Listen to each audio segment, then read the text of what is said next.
Welcome guys, so if you want to power on or power off JBL Flip 6, at the first you have to rotate your device like that and get these two buttons in front of you.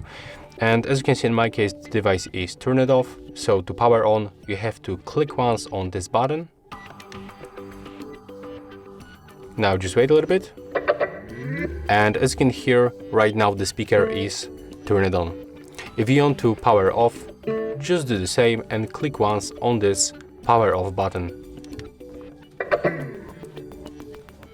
As you can hear and as you can see, the device is turned off. So that's how we can make it. And if you find this video helpful, remember to leave a like, comment and subscribe.